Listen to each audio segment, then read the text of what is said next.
Khotbahmu itu yang menjadi tantangan, ya. Saudara-saudara harus memberi, tapi orangnya bisa pelit, ya. Kalian semua harus ramah kepada suami, ramah kepada istri, ramah kepada anak-anak. Di rumah teriak-teriak, ya. Nah, kalau ngomongnya lebih mudah, nah, tapi menghidupinya. Nah, jadi itu sedikit di awal bagian untuk menolong saudara, ya. Karena saya tahu oleh anugerah Tuhan, saudara-saudara sharing firman, khotbah, bagikan firman Tuhan, ya. Nah, pakai ketiga hal ini, ya. Nah, tapi jangan lihat dari YouTube selalu, ya. Lihat dari Google, khotbah orang lain dikhotbahkan lagi, ya. Sama kayak makan sesuatu yang dihangat-hangatkan, kan nggak enak. Ya, makanannya udah makanan orang lain, dipanasin lagi, dibagikan lagi ke orang lain, ya. Biarlah itu dari dirimu sendiri, pengalamanmu dengan Tuhan, Roh Kudus bicara, itu pasti rasanya berbeda ketika sampai di jemaat, ya. Nah, Matius 6 ayat 19 sampai 24. Hal mengumpulkan harta. Janganlah kamu mengumpulkan harta di bumi. Di bumi ngengat dan karat merusakkannya, dan pencuri membongkar serta mencurinya. Tetapi kumpulkanlah bagimu harta di surga. Di sorga ngengat dan karat tidak merusakkannya, dan pencuri tidak membongkar serta mencurinya. Karena di mana hartamu berada, di situ juga hatimu berada. Mata adalah pelita tubuh. Jika matamu baik, teranglah seluruh tubuhmu. Jika matamu jahat, gelaplah seluruh tubuhmu. Jadi jika terang yang ada padamu gelap, betapa gelapnya kegelapan itu. Tak seorang pun dapat mengabdi kepada dua tuan, karena jika demikian ia akan membenci yang seorang dan mengasihi yang lain, atau ia akan setia kepada yang seorang dan tidak mengindahkan yang lain. Kamu tidak dapat mengabdi kepada Allah dan kepada Mammon. Nah, saudaraku, latar belakang dari firman Tuhan ini adalah khotbah di bukit. Tuhan Yesus ini pengajaran yang luar biasa sekali. Di Matius 5-7 ini, Tuhan Yesus di bukit Galilea menghadap ke danau, dan murid-muridnya dan banyak sekali orang yang mendengarkan khotbahnya. Nah, saudaraku, khotbah ini dimulai dari pasal 5 terus pasal 6, ya. Berbicara mengenai ucapan bahagia, garam dan terang dunia, Yesus dan hukum Taurat, hal memberi sedekah, hal berdoa, hal berpuasa. Kemudian Yesus masuk ke satu bagian yang juga sangat relevan dengan kehidupan kita, yaitu bicara mengenai mengumpulkan harta. Jadi saudaraku, kalau kita perhatikan dalam-dalam, di sini ada dua hal yang selalu dibandingkan. Pertama, ada dua tempat, yaitu bumi dan surga. Kemudian ada juga dua kondisi, gelap dan terang. Dan juga Tuhan katakan ada dua tuan, Allah versus Mammon. Jadi sekali lagi apa? Pertama Tuhan katakan, jangan kamu kumpulkan hartamu di bumi. Di bumi ngengat dan karat merusakkannya, dan pencuri membongkar serta mencurinya. Bapak ibu saudaraku, rupanya segala sesuatu yang namanya benda-benda duniawi, benda-benda material, pasti kena ketiga hal ini. Apapun itu namanya benda duniawi akan kena ketiga hal ini. Pertama, dia kena ngengat. Apa ngengat itu? Rayap. Sesuatu yang sifatnya pelan-pelan merusakkan. Mau namanya apapun, kalau sudah ngengat, artinya kalau dia benda kayu, benda apa, hati-hati ngengat. Kedua, kalau benda logam apapun, dia katakan kedua adalah karat. Jadi semua yang namanya benda apapun itu pasti kalau nggak kena ngengat, kena karat, dan yang ketiga kena curi. Betul? Ya. Firman Tuhan bilang, jangan kumpulkan harta di bumi, karena kalau yang namanya harta di bumi kena pasti ketiga hal ini. Kalau nggak kena ngengat, kena karat, kena curi. Kalau nggak percaya tes, ya. Taruhlah misalnya cincin saudara di depan rumah, nggak pakai lama itu. Nah, Benda hidup aja kayak ayam Pak John bisa hilang. Ya. Mungkin ayamnya sudah pindah ke lain hati atau bagaimana Pak? Ada yang mungkin ngasih-ngasih terus gitu ya. Akhirnya kok baik ini udah gitu ya. Nah, nggak apa-apa, tadi Pak Noka sudah bilang ada 5 anaknya yang lagi yang baru ya. Nah, jadi saudaraku, namanya benda apapun itu yang namanya harta, possession atau aset, kena ketiga hal ini. Yang ngomong ini Tuhan. Jadi kalau Tuhan ngomong jangan bilang bohong. Benar ini. Jangan udah gitu pun cari duit terus. Mau kena 3 hal ini kata Tuhan. Ngengat, karat, kecurian. Ya, saya kan masih pernah bilang kan, udah meninggal pun giginya dicabut orang. Nggak aman. Mau hidup mau meninggal sama di ruang jelas giginya masih nih. Karena nggak dipakai. Untuk apa di dalam juga? Ya. Kemudian artinya Tuhan bandingkan pertama 2 tempat. Jangan kumpulkan di sini, karena di sini ngumpulkan bahasa aslinya itu saudaraku dikumpulkan dengan maksud ditimbun. Bukan mengumpulkan sekedar ketika Tuhan ngomongkan, jangan mengumpulkan dengan maksud mau ditimbun. Jadi direkam saya. Oke. Pakai video. Ini karena tugas sekolah saya, maaf saudaraku ya, juga saya harus khotbah. Harus khotbahnya di pelajaran saya itu dosennya akan menilai juga ya gimana para khotbah. Jadi semua masih belajar, saya pun masih belajar. Ya. Nah, jadi Alkitab katakan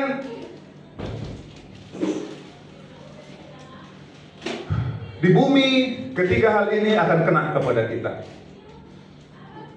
Jadi Tuhan katakan kalau begitu kumpulkanlah hak bagimu harta di surga.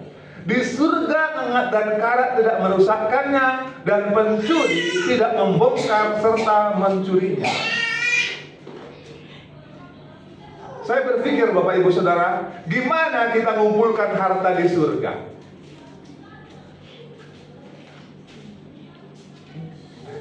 Gimana saya dan saudara mengumpulkan harta di surga? Ini yang bicara Tuhan sendiri. Jangan kumpulin di sini kata Tuhan. Di sini semua yang kau kerjakan kena ketiga hal itu. Kumpulkan hartamu di sana. Lalu kita berpikir, gimana saya transfer harta ke sana? Apa ada ATM? Pindah rekening? Apa di sana butuh emas? Lantainya pun emas. Apa di sana butuh berlian? Pondasinya pun di sana berlian. Apa di sana butuh AC, aircon, kipas, dispenser? Coba sebutkan harta saudara di sini. Yang masuk kategori harta, yang bisa dinilai. Apa butuh semua di sana? Ini AC 2PK nanti butuh di sorga kalau kurang dingin. Oh, aduh, pemahaman kita ini. Saya butuh mobil paling tidak nanti kalau jalan-jalan di sana. Nggak butuh semua itu. Jadi kalau Tuhan bilang kumpulkan di sana, artinya apa? Saya pun berpikir apa artinya Tuhan kumpulin harta di sana. Jadi Tuhan bilang selama hidup di sini kumpulkan.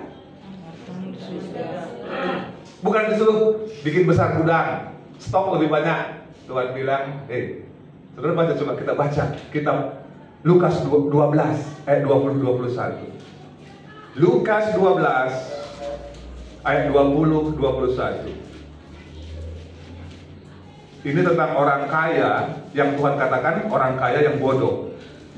Lukas 12 ayat 20. Mulai ya. Nah, judul perikopnya orang kaya yang bodoh. Nah, ayat 20 Tuhan katakan apa?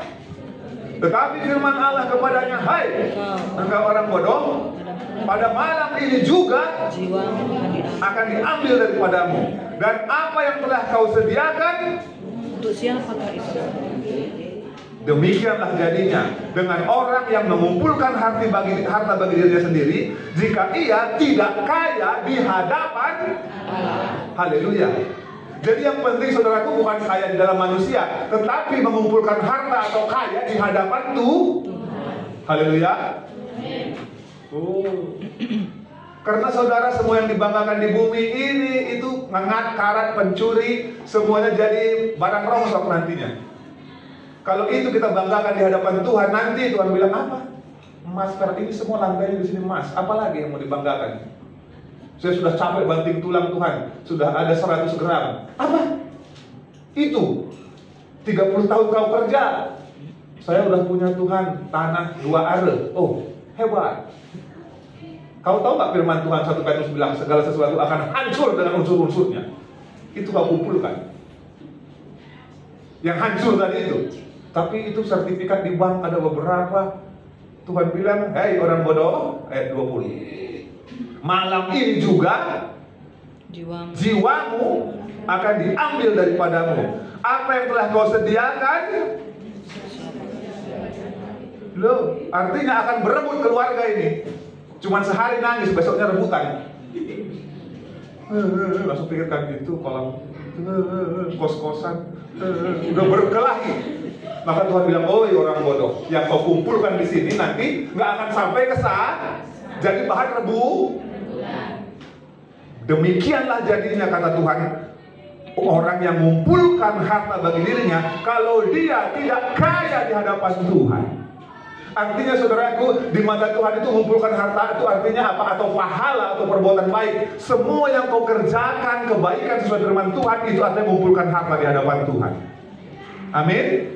Semua yang kau lakukan sesuai firman-Nya, kau akan mendapat upah nanti di sana. Amin. Jerih lelahmu di hadapan Tuhan, pemberianmu untuk pekerjaan-pekerjaan Tuhan. Semua yang kau korbankan, bahkan orang memberikan hidupnya, nyawanya, darahnya, martir untuk Tuhan. Tuhan katakan, engkau kaya di hadapan Tuhan. Karena kalau harta, apa bisa kita kayak misalnya buat seperti saudara-saudara kita, bakar uang di sini, dibakar, naik asapnya berubah jadi uang di sana. Bakar mobil di sini, akan ada kendaraan di sana. Atau kita dengan kasih bilang keluarga saya supaya ada uang pesangonnya di alam sana, saya kasih kendaraan atau uang di alam sana, udah dapat transfer. Apa begitu surga katakan? Firman Tuhan bilang tidak demikian. Tuhan katakan, kumpulkanlah kamu selama hidup kesempatan untuk mengumpulkan harta di surga.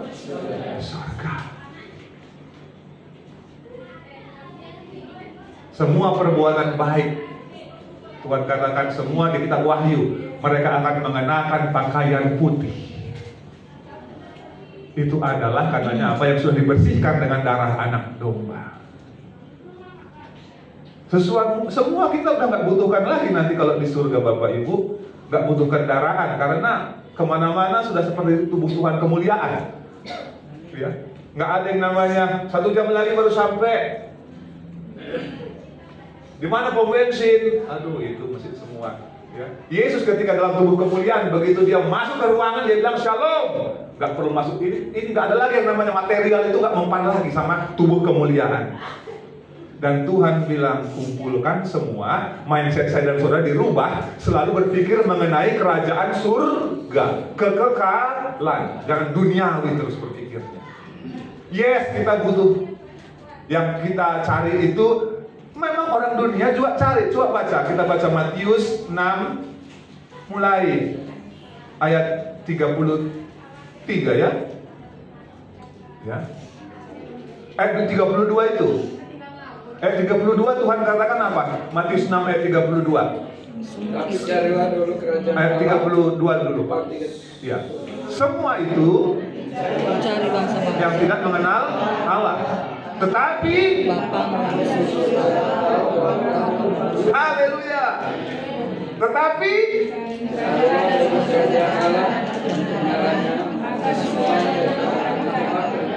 haleluya. Amin. Ayat 34 sebab itu jangan khawatir.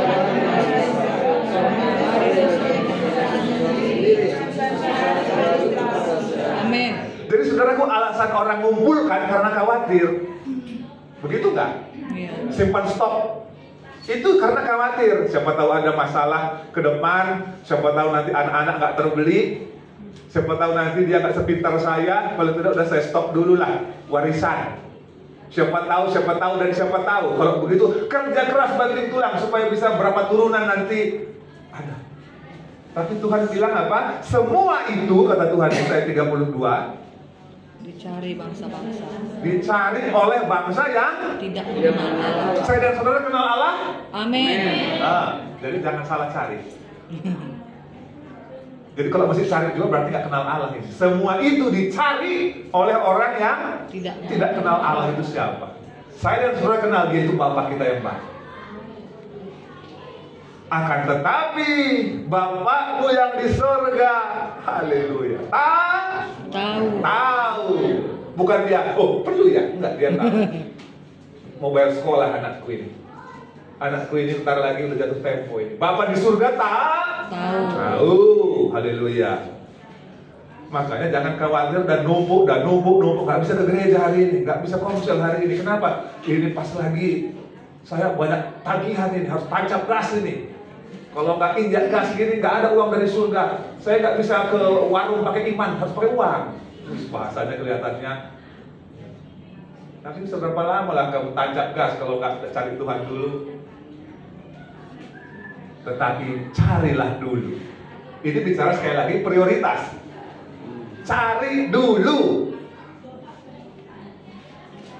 kerajaan Allah dan kebenaran.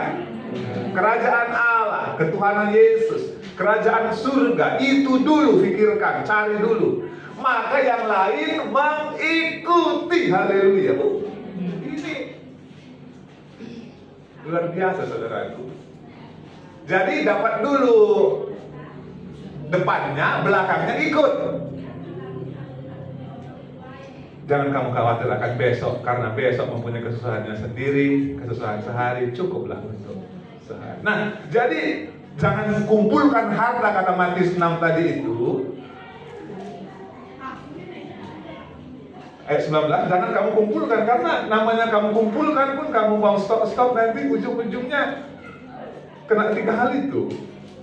Tapi kumpulkan bagimu harta di surga. Kenapa? Karena di surga semua yang kita lakukan itu tidak mengalami yang namanya depresiasi. Tahu depresiasi ya? Mobil baru beli Alphard, waktu beli 600 juta. Pakai berapa tahun? Tinggal 200. Iya. Itu namanya penyusutan. Nyusut. Apapun yang kita pakai di dunia ini, kalau nggak dalam Tuhan, cinta kita pun sama orang, kalau nggak dalam Tuhan, kok nggak kayak dulu lagi perasaan? Nggak dalam Tuhan, coba dalam Tuhan, pasti membara terus. Yes. Kalau kamu kok nggak seperti dulu ya? Iya, namanya nyusut lah. Kalau di dalam Tuhan, memang kamu umur nambah, tetapi cinta saya kok sama kamu. Waduh. Haleluya. Amen. Karena dalam Tuhan itu nggak ada yang namanya penyusutan. Amin. Di surga katanya ngengat dan karat tidak merusakkannya, nggak pelan-pelan jadi karatan, nggak. Semuanya yang kau lakukan di bumi untuk Tuhan, semuanya tetap. Haleluya. Dan pencuri pun nggak bisa mencurinya, nggak bisa. Saudaraku, zaman sekarang pencurian kan nggak kayak zaman dulu. Pencurian itu pencurian barang. Kalau zaman sekarang orang pakai komputer juga bisa nyuri uang kita. Rekening kita bisa pindah. Tiba-tiba kok tinggal segini ya? Dari mana apa ini ya? Tuhan katakan yang kau buat di surga tidak kena ketiga hal ini. Haleluya. Amin. Ayat 21. Artinya perbandingan pertama adalah surga dan bumi. Pilih untuk kerajaan surga. Berikutnya, karena di mana hartamu berada, karena di mana hartamu berada, di situ hatimu berada. Dengan kata lainnya, Tuhan semua bilang, hati kamu pasti ngikutin mana yang paling berharga di matamu. Hati itu nggak bisa bohong. Walaupun amin, pikirannya nggak di sini. Oh, haleluya. Tapi dia makan siang apa? Di mana hartamu berada, di situ hatimu, Tuhan Yesus. Dan Tuhan nggak suka kalau orang setengah-setengah. Ini kan bilang harus pilih surga atau bumi. Nggak bisa kaki di sini sebelah, sini. Hari Minggu sampai Sabtu sini dunia. Sabtu, Minggu haleluya gereja. Senin dunia, nggak bisa Tuhan bilang. di mana Harta. hartamu berada. Kalau hartamu adalah pasanganmu, siang malam di dompet ada, di situ ada, pokoknya boy. Di situ hati, nggak ditanya pun ceritain terus. Kamu tahu nggak pacar saya itu? Nggak nanya, tapi saya mau cerita dulu, nggak apa-apa lah ya. Ceritakan terus apa yang bagimu ada di hatimu, di situ hatimu berada. Karena itu harta. Tuhan Yesus luar biasa bilang, di mana hartamu? Kalau hartamu di bumi, kamu akan duniawi terus. Kalau hartamu di surga, kamu mulai selalu mikirkan kerajaan di bumi ini. Ya cukuplah, nggak perlu harus makin banyak harta. Kata kitab pengkhotbah, makin banyak yang ngabisin. Betul itu. Makin banyak hartamu, makin banyak telepon dari kampung. Halo kakak, ini adik kita ini sudah begini. Oh ya, halo kakak, terus. Lebih baik jangan ngaku punya uang. Kalau punya ngaku, apalagi posting, flexing di Facebook, haleluya, puji Tuhan. Wah, punya dia. Halo. Aduh, hapus postingannya itu, hapus. Kita pikir makin, Alkitab bilang makin banyak hartamu, makin banyak menghabiskannya. Kalau siap dihabisin, ya kerja keraslah terus. Nanti jadi berkat buat banyak orang. Tuhan kasih kemampuan. Nah, Tuhan katakan, ini Tuhan bilang, sekarang Tuhan tanya hati saya dan saudara, di mana sih sekarang yang paling kesayangan di hatimu? Karena ke situ hatimu, ya, apa yang bagimu paling berharga, ke situ hatimu. Kalau hatimu, aku mengasihi Engkau Yesus dengan segenap hatiku. Dengan segenap hati, artinya semua keberadaan saya, hati saya. Kalau orang sudah dapat hatinya, dompetnya pun dapat. Oh, kalau orang jatuh cinta, oh jangankan semua keluar. Berapa? Kecil. Makan di mana? Jimbaran Cianjur, kecil. 700.000, kecil. Coba bukan dengan yang dikasihi. Keluarkan uang 25.000 kebanyakan. Makannya banyak. Makan terus dia ini. Saya bayar mahal ini. Coba sama yang dikasihi. Berapa saya? 500. Bisa. Apa? Padahal orangnya sama-sama manusia, tapi beda. Yang satu ini hatinya dengan Tuhan gimana? Besar nggak kita ngerasa ngasih buat pekerjaan Tuhan? Kita bilang minta terus ini pekerjaan Tuhan ini loh. Kau kalau minta Tuhan bilang bayar oksigen tiap hari gimana? Nah, kamu udah berapa tabung hari ini nak? Bayar katanya. Tapi kita bilang, hidupku ini milikmu Tuhan. Semua yang ada pada aku ini milikmu Tuhan. Pakai untuk kemuliaanmu Tuhan Yesus. Nah, berikutnya ada lagi Tuhan pakai suatu luar biasa perbedaan antara terang dan gelap. Kalau tadi surga dan bumi, kedua terang dan gelap. Tuhan pakai istilah mata adalah pelita tubuh, ayat 22. Jika matamu baik, teranglah seluruh tubuhmu. Jika matamu jahat, gelaplah seluruh tubuhmu. Jadi jika terang yang ada padamu gelap, betapa gelapnya kegelapan. Saudara, ada dalam bahasa Indonesia, kalau belajar dulu namanya ada pars pro toto atau gimana. Kalau saudara belajar bahasa Indonesia, artinya apa? Satu untuk mewakili semua. Contohnya, satu mewakili semua. Kalau saya bilang sama saudara, kenapa gak kelihatan lagi batang hidungnya? Maksudnya, yang dicari memang batang hidungnya atau orangnya? Orangnya. Kan nggak mungkin saya bilang, kok nggak nampak lagi sih batang hidungnya gitu. Saya bukan cari batang hidung, saya cari orang. Jadi ketika Tuhan bilang mata, itu bicara mengenai haleluya. Mata adalah pelita tubuh. Berapa banyak orang kalau dia buat salah nggak berani lihat mata bosnya. Berapa tadi kata bosnya, langsung matanya udah. Atau suami istri, dari mana tadi Pak? Kalau dia betul, dia bisa lihat. Kalau enggak, ini matanya udah. Mata adalah kata Tuhan Yesus, mata itu pelita tuh. Orang mau meninggal, udah kelihatan matanya udah mulai lemah. Betul nggak kalau orang mau meninggal? Udah kelihatan mulai redup dia. Kalau orang masih matanya itu melotot begitu, sehat ini udah. Kalau udah mulai agak nggak tahu cacingan atau kurang makan, tadi belum sarapan, kelihatan dari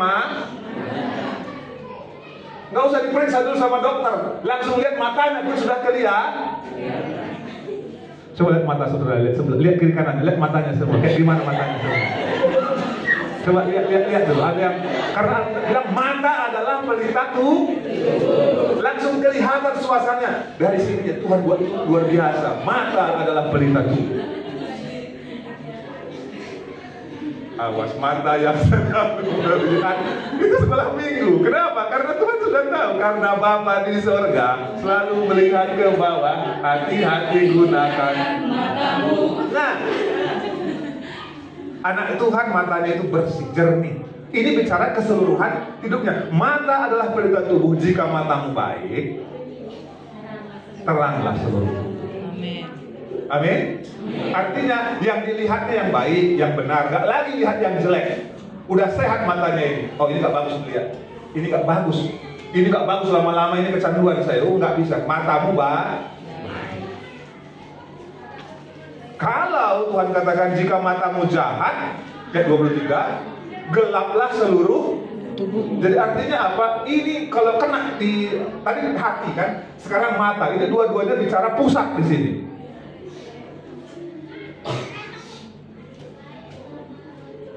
Apa yang kau lihat? Tuhan selalu bilang kepada hamba-hambanya sebelum dipakai bernubuat, apa yang kau lihat hambaku?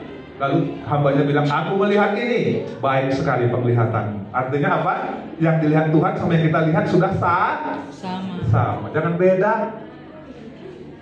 Tuhan bilang, kau lihat ini enggak? Enggak. Loh, apa yang kau lihat dari tadi? Jika terang yang ada padamu gelap, betapa gelapnya kegelapan itu. Artinya apa? Kalau di dalam dirimu itu apa yang kau pikirkan baik di hati maupun di matamu sudah duniawi terus itu, betapa gelapnya kegelapan itu. Keluarga pun gak dianggap keluarga. Bisa dapat apa saya dari dia ini? Teman pun dianggap saya dapat apa dari dia ini? Saya manfaatkan gimana ya? Gelap. Bukan apa yang bisa saya beri untuk dia. Tuhan bilang kalau matamu ini baik, pusat kontrolnya juga baik, maka baiklah seluruhnya. Haleluya. 24. Nah, jadi pertama tadi apa? Dua tempat, bumi dan surga.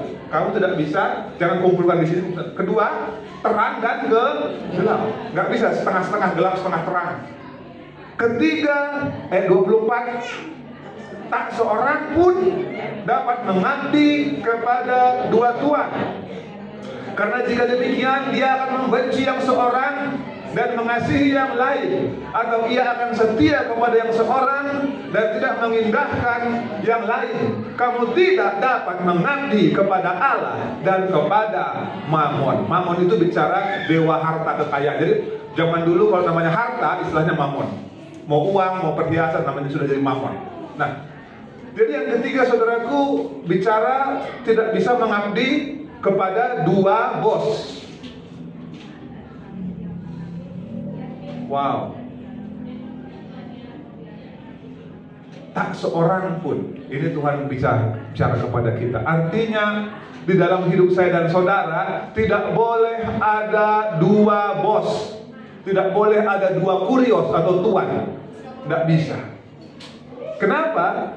Bisa Tuhan. Saya bisa kok seimbang. Senin sampai Sabtu duniawi, Sabtu Minggu saya rohani lagi. Bisa kok, saya seimbang ini. Tidak bisa, kata Tuhan. Kenapa?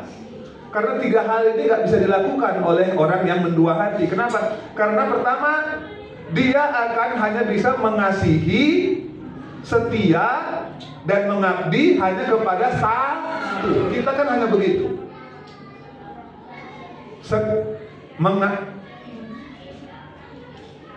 Tak seorang pun dapat mengabdi kepada dua tuan, karena jika demikian dia pasti akan memilih.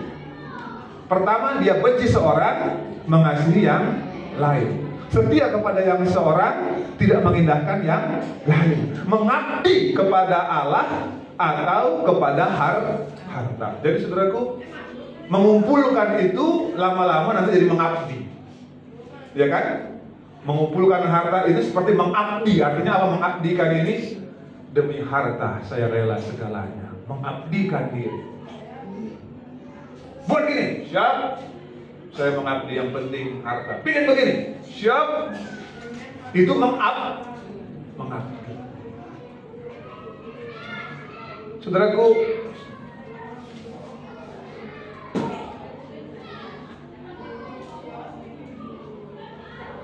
Alkitab mengajarkan bahwa Ayub bilang apa? Dengan telanjang aku keluar dari rahim ibuku, dengan telanjang juga aku akan kembali kepada Tuhan. Tuhan yang memberi, Tuhan yang mengambil. Terpujilah nama Tuhan.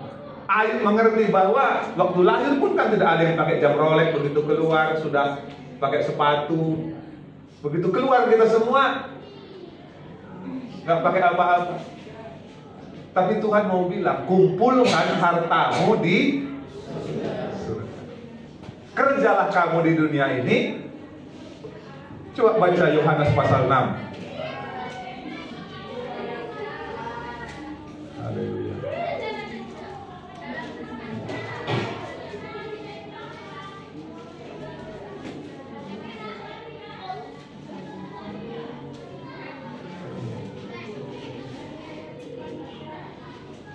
Bekerjalah, coba ada yang sudah dapat boleh bantu saya.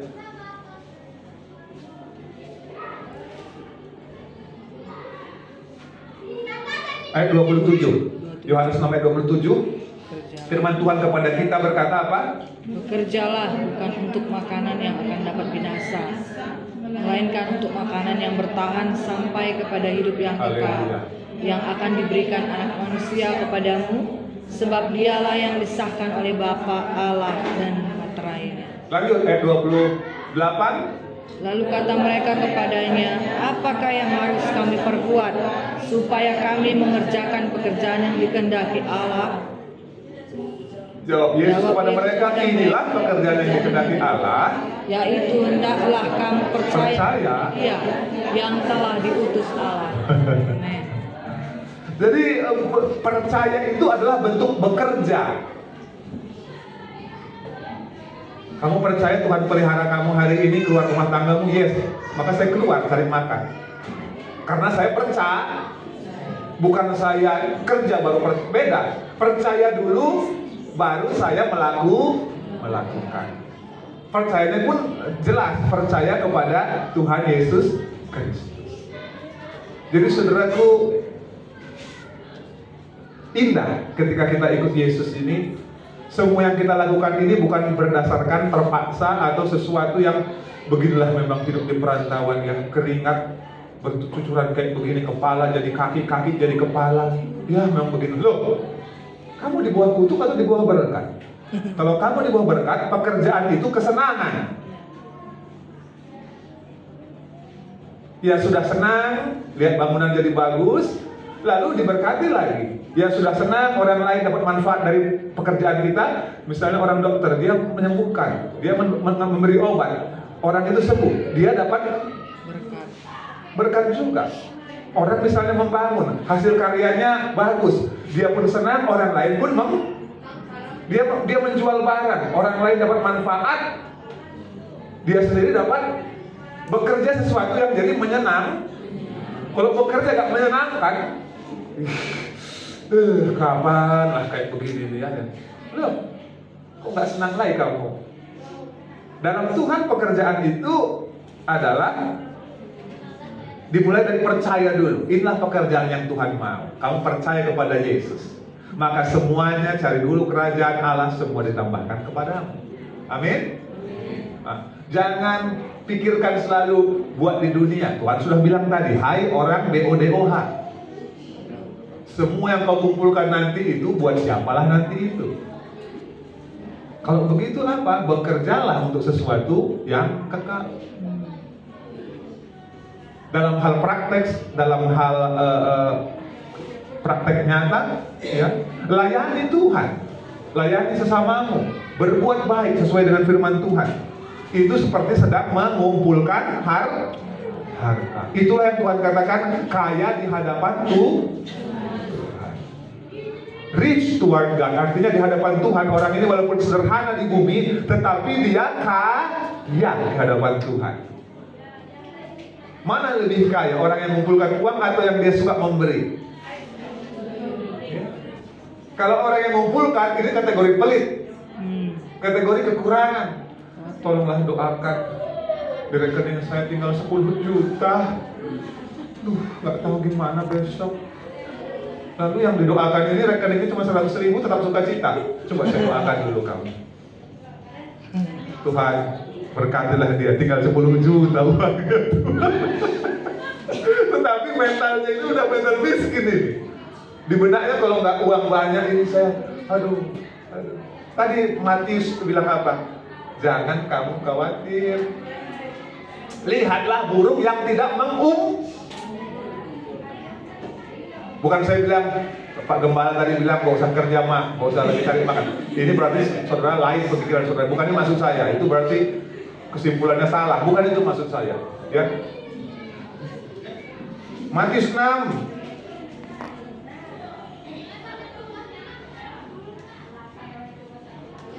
ayat 26. Matius 6 ayat 26. Pandanglah burung-burung di langit yang tidak menabur, tidak menuai, tidak mengumpulkan tadi bekal dalam lumbung. Namun haleluya. Artinya mau bikin gudang di sini atau percaya gudang di surga? Mau segede apa gudangmu di sini? Mau sampai umur 70 mau stop sekarang semua? Atau percaya kepada Bapa yang tidak kelihatan, yang memberikan segala sesuatu dengan limpahnya untuk kita nikmati? Tuhan bilang, lihat burung itu, nggak ada dia rekening banknya, nggak ada dia punya kulkas penuh dengan sosis dan makanan, nggak ada dia simpan semua, tapi Bapamu di surga memberi makan mereka. Ini pelajaran buat saya dan saudara. Amin. Kita bekerja, yes. Karena Tuhan bilang orang bekerja jangan orang nggak bekerja janganlah dia makan. Ya. Tuhan kasih katanya bekerjalah di bawah matahari, itulah menjadi kesukaan manusia di hari-harinya di bumi. Kesukaan kita ya bekerja. Kalau orang sudah nggak mau kerja, ini kayaknya udah mau pulang ke surga atau gimana ya? Kalau masih ada semangatnya selalu untuk buat sesuatu, berkarya sesuatu, itu karena ada sifat Tuhan dalam dirinya. Masih ingat nggak di kitab Kejadian pasal 2? Pertama kali Tuhan bilang sama Adam ketika di bumi apa? Adam, uruslah dan rawatlah taman Tuhan sudah siapkan semua, tetapi bagian kita adalah mengurus. Bukan kita yang disuruh ciptakan, kita mengurus. Masalahnya setia nggak dengan yang Tuhan suruh urus? Dikasih usaha setia nggak? Kasih pekerjaan setia nggak diurus? Atau kita bilang kurang Tuhan lah. Kamu setia nggak dengan apa yang Ku berikan kepadamu? Ada kaitannya nggak dengan kerajaan surga yang kau buat ini? Nah, hari ini mari kita semua introspeksi, saya dan saudara Tuhan. Saya mengerti nggak artinya kaya di hadapan Tuhan, menyimpan harta di surga? Sudah benar nggak cara pandang saya mengenai benda-benda duniawi ini?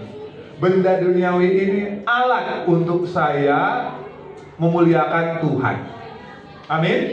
Semua benda-benda duniawi ini yang saya pegang, yang saya kenakan, alat untuk memuliakan. Karena semua ini punya itu emas di bumi yang Dia ciptakan. Lalu kita pakai emas saya. Emas siapa? Kayak saudara pakai barang orang ngaku-ngaku gimana rasanya? Itu emas Tuhan yang ciptakan, mobil Tuhan yang buat, karet Tuhan, semua punya tuh. Lalu kita bilang punya punya siapa? Punya saya. Oh, kamu yang ciptakan semua itu. Oh, baru tahu punya saya. Tapi kalau kita bilang ini semua untuk kemuliaan Tuhan, Suara yang bagus persembahkan buat Tuhan. Apapun yang kita miliki ini kita pakai buat kemuliaan Tuhan. Kalau ada waktunya Tuhan bilang minta, bukan Tuhan perlu seolah-olah Tuhan kurang. Sama seperti misalnya anak kecil, dia ada es krimnya, lalu papanya bilang bagi dong. Lalu kalau anaknya itu kasih, itu bapaknya atau mamanya senangnya luar biasa. Anakku ini ya dari kecil gak pelit, anakku. Gitu. Coba dia bilang, astaga, kecil-kecil pelit. Coba dia langsung, katanya, langsung papanya. Besok saya beliin lagi Magnum. Kalau kemarin es dong yang murah, nanti Magnum nanti. Karena kau hatimu itu. Tapi kalau dikit aja, iya, baru segitu udah pelitnya minta ampun. Pelitnya minta ampun. Padahal yang beli bapak. Yang beli bapaknya, yang kasih bapaknya, yang berkati bapaknya. Kalaupun nggak Tuhan, kalau nggak Tuhan buka berkatnya nggak tertutup dari dulu. Tapi begitu diminta, sakit. Ya memang sakit kalau yang kau sayangi. Tapi Tuhan bilang tadi, di mana hartamu berada, haleluya. Kalau Tuhan bilang ini mau dipindahkan hartamu ke surga, mau Tuhan. Bantu hambaku yang di sana, dia lagi butuh. Diam-diam langsung transfer, tap. Halo, ada berkat. Dari mana dari kamu Tuhan? Tuhan berkati ya. Itu sedang menyimpan harta di surga. Mau coba di dunia lagi, kena 3 lagi nanti. Kena hangat, kena karat, kerampokan. Tabungan saya diambil orang hujan-hujan, dibongkar. Celengan saya ludas. Padahal tadinya mau pakai jalan salah. Orang mau pakai pulang kampung. Tapi Tuhan bilang apa? Bapamu tahu kamu perlu semua ini. Bapamu tahu kok. Bapamu tahu kamu perlu. Sebelum kamu tahu pun bapamu tahu. Kau perlu nak, aku tahu. Tapi aku mau tes dulu. Coba kamu kasih pekerjaan Tuhan. Lalu kita bilang siap Bapak. Kasih. Baru Tuhan bilang, kaya di hadapan generous di hadapan Tuhan. Ya. Makin diberkati, makin generous lagi. Sudah kemarin lihat, ada saudara kirimkan di Facebook 2 tipe beda orang. Yang pertama adalah seorang yang kaya sekali, lagi makan di warung ketoprak. Dia makan di warung ketoprak pinggir jalan. Sementara ada orang yang biasa-biasa makan di restoran mewah. Yang makan di ketoprak ini saudaraku yang punya BCA, Bank Sentral Asia, lagi makan pakai sendal di warung ketoprak telur. Sementara orang yang biasa-biasa ini mana makan yang paling mewah di sini. Kita bisa beli top aja. Bisa gesek di sini. Masalahnya geseknya kredit pulang sebentar belakangan. Bukan uang cash ya. Baru saya lihat, aduh beda sekali ya. Orang yang kaya betul-betul itu, dia udah nggak terlalu penting buat dia sesuatu yang tampilan luar. Ya, dia penting apa yang bisa dibuat ke depan. Ya. Jadi saudaraku, saya berdoa biar kita semua mengerti bahwa nggak bisa dalam hidup ini, ya, mau di bumi juga surga, mau gelap mau terang, ya, pilih Allah atau Mammon. Tuhan selalu bilang pilih salah satu. Kerajaan surga, pilih terang, pilih juga untuk mengabdi kepada Allah. Mari kita berdoa.